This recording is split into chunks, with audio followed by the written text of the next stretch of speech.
പക്ഷിപ്പനി സ്ഥിരീകരിച്ച പത്തനംതിട്ട നിരണം സർക്കാർ കേന്ദ്രത്തിലെ താറാവുകളെ കൊന്നൊടുക്കുന്നു. ഫാമിന് പുറത്ത് രോഗം സ്ഥിരീകരിച്ചിട്ടില്ല എന്ന് ജില്ലാ കളക്ടർ എസ് പ്രേംകൃഷ്ണൻ വ്യക്തമാക്കി. നാളെയാണ് രണ്ടാം ഘട്ട കള്ളിങ്. ഭോപ്പാൽ വൈറോളജി ഇൻസ്റ്റിറ്റ്യൂട്ടിൽ നടത്തിയ പരിശോധനയിൽ നിരണം സർക്കാർ താറാവ് വളർത്തൽ കേന്ദ്രത്തിലെ താറാവുകൾക്ക് പക്ഷിപ്പനി സ്ഥിരീകരിച്ചിരുന്നു.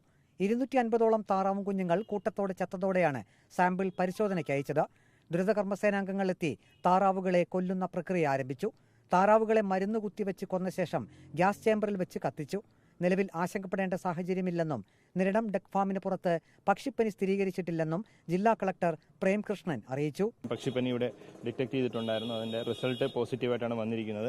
ഇത്തവണ നമ്മൾ ചെയ്യുന്നത് ഡക്കുകളെ കള്ളി ചെയ്യുമ്പോഴത്തേന് ഗ്യാസ് ചേമ്പർ വഴിയുള്ള ഒരു പ്രോസസ്സാണ് ചെയ്യുന്നത്. സോ ദാറ്റ് എന്ന് പറഞ്ഞാൽ അതിന്റെ ഒരു പുകയും കാര്യങ്ങളും മിനിമം ആക്കാനും പ്രോസസ്സ് കുറച്ചുകൂടെ ഫാസ്റ്റ് ആക്കാൻ വേണ്ടി ഉള്ള രീതിയിലാണ് ചെയ്തിരിക്കുന്നത്. ഫാമിൽ തന്നെ ഒരു ഡക്ലിങ്ങിനാണ് കണ്ടത്. ബാക്കിയുള്ളവർ കണ്ടാമിനേറ്റഡ് ആവും എന്നുള്ള അസംഷനിലാണ് നമ്മൾ ചെയ്തിരിക്കുന്നത്. സോ അതിൽ ഡക്ലിങ്സ് ഒക്കെ ചെറുതൊക്കെ കണ്ടാമിനേറ്റഡ് ആണെന്നാണ് പറയുന്നത്. പക്ഷേ പുറത്ത് വേറെ ഒന്നും ഇതുവരെ കണ്ടെത്തിയിട്ടില്ല.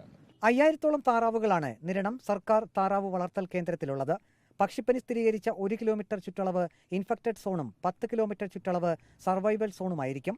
ഇൻഫെക്റ്റഡ് സോണിൽ ഉൾപ്പെടുന്ന എല്ലാ പക്ഷികളെയും ഇല്ലായ്മ ചെയ്യാനാണ് തീരുമാനം. റിപ്പോർട്ടർ, പത്തനംതിട്ട.